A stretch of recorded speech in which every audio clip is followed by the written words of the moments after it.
아름다운 우리 역사 10분 역공입니다. 오늘부터 65편의 여정을 시작합니다. 오늘은 이피종일 고조선 건국 이야기입니다. 지금으로부터 4천년 전 이 땅에 나라가 세워졌습니다. 그런데 그 증거가 땅속에서 수천 점 나왔다면 믿으시겠습니까? 단군 신화를 그저 예시하기로만 알고 계셨을 겁니다. 그러나 신화 속에는 세 겹의 층위가 숨어 있습니다.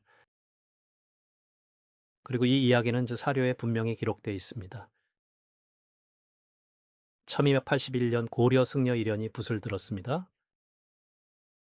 그가 남긴 책이 바로 삼국유사입니다. 삼국유사 첫 장을 여는 이야기가 단군신화입니다. 원문은 이렇게 시작합니다. 옛날에 환인이 있었다. 환인의 아들 환웅이 인간 세상을 내려다봤습니다. 아버지는 아들에게 천부인 세계를 내려줬습니다. 환웅은 무리 3천을 거느리고 태백산에 내려옵니다. 신단수 아래에서 나라의 기틀을 세웠다고 전해집니다. 풍백과 우사와 운사가 환웅을 보좌했습니다. 바람과 비와 구름을 다스리는 농경의 신들이었습니다. 여기서 첫 번째 층위가 드러납니다. 이것은 농경사회의 탄생을 말하는 기록입니다. 그런데 이야기에 곰과 호랑이가 등장합니다. 두 짐승은 환웅에게 사람이 되기를 빌었습니다. 쑥과 마늘을 주며 백일을 견디라 했습니다. 호랑이는 참지 못하고 뛰쳐나갔습니다. 곰은 3-7일을 버텨 여인이 되었다고 합니다. 이 여인이 바로 웅녀입니다. 여기서 두 번째 층위가 보입니다. 곰 부족과 호랑이 부족의 경쟁 이야기입니다. 환웅 세력이 곰 부족과 손을 잡은 것입니다. 호랑이 부족은 경쟁에서 밀려났다는 해석입니다.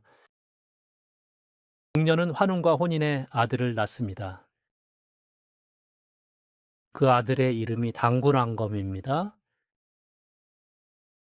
당군은 제사장을 뜻하고 왕검은 정치 지배자입니다. 한 사람이 두 역할을 쥔 재정일치의 지배자였습니다. 여기서 세 번째 층위가 완성됩니다. 국가 성립과 지배체제의 탄생입니다. 삼국유사는 건국연대를 못 박아 기록했습니다. 중국 요임금 즉위 50년 기원전 2383년입니다. 아사달의 대읍을 세우고 조선이라 했습니다. 이것이 우리가 아는 고조선의 시작입니다. 그런데 학계는 이 연대를 놓고 갈렸습니다. 기원전 2383년설은 삼국유사의 기록입니다. 다른 설은 기원전 10세기 전후 청동기 시대입니다. 사실은 이렇습니다. 문헌과 고고학이 다릅니다. 문헌은 4천년 전을, 유물은 3천년 전을 가리킵니다. 하지만 이 차이가 모순만은 아닙니다. 판단은 여러분의 몫입니다. 고고학이 말하는 청동기 시대를 살펴보겠습니다. 한반도 청동기는 대략 기원전 1500년경 시작됩니다. 이 시기 마을은 과거와 뚜렷이 달라졌습니다. 집단의 규모가 커지고 계급이 나타났습니다. 지배자의 무덤에서 청동검이 나왔습니다. 평민의 무덤에서는 아무것도 나오지 않았습니다. 계급사회의 결정적 증거입니다. 이 지배자들이 작은 부족 국가를 이끌었습니다. 요동과 한반도 곳곳에 이런 소국이 생겼습니다. 그중 가장 강한 세력이 고조선이 되었습니다. 주변 소국을 흡수하며 영역을 넓혀갔습니다. 중국 사서도 조선의 존재를 기록했습니다. 관자라는 책에 발조선이란 이름이 나옵니다. 근데 여기서 진짜 이상한 일이 벌어집니다. 교과서와 다른 진실이 땅속에 묻혀 있었습니다. 과거 일부 외국 학자들은 이렇게 주장했습니다. 고조선은 중국 상나라 기자가 세웠다는 설입니다. 이른바 기자조선설입니다. 그런데 사료를 꼼꼼히 보면은 이야기가 달라집니다.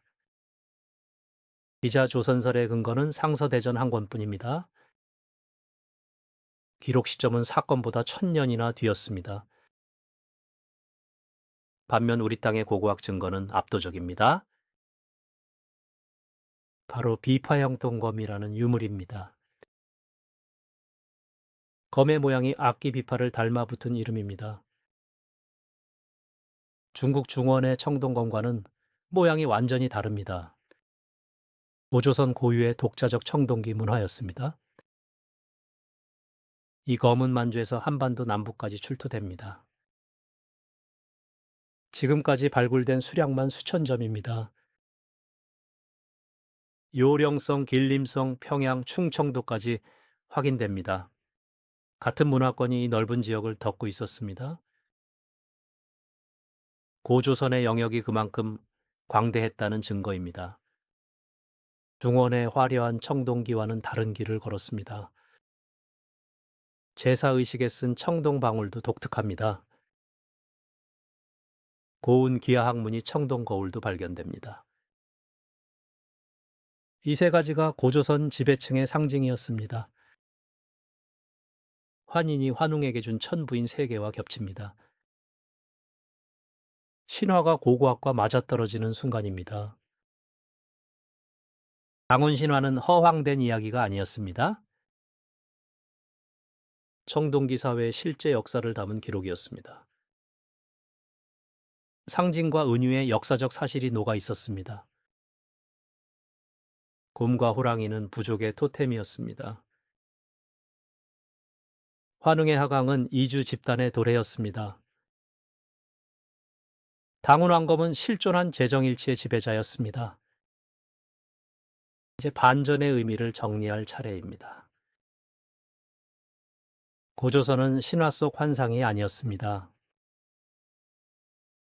실제한 청동기 국가였습니다. 제사장과 왕의 역할을 겸한 지도자가 있었습니다. 독자적 청동기 문화가 넓게 퍼져 있었습니다. 중국과는 다른 고유의 문명권을 이뤘습니다. 삼국유사의 기록은 아득한 전승의 결정체였습니다. 이련은 구전과 사료를 함께 엮어냈습니다. 그 덕에 우리는 건국 이야기를 갖게 되었습니다. 고조선의 흔적은 오늘도 계속 발견됩니다. 매년 새 유물이 땅에서 올라옵니다. 국립중앙박물관에 가면 직접 볼 수 있습니다. 수천 년 전 지배자가 쥐었던 검입니다. 제사 때 울렸던 방울의 소리도 상상됩니다. 거울 뒷면 무늬는 지금 봐도 정교합니다. 청동을 다룬 기술 수준이 높았다는 뜻입니다. 이 나라는 하루아침에 생기지 않았습니다. 수백 년에 걸쳐 서서히 형성된 결과물입니다. 신화와 고고학이 함께 그려낸 초상입니다. 한국사의 첫 페이지가 비로소 또렷해집니다. 고조선은 끝이 아니라 시작이었습니다. 부여, 고구려, 백제, 신라로 이어지는 뿌리입니다.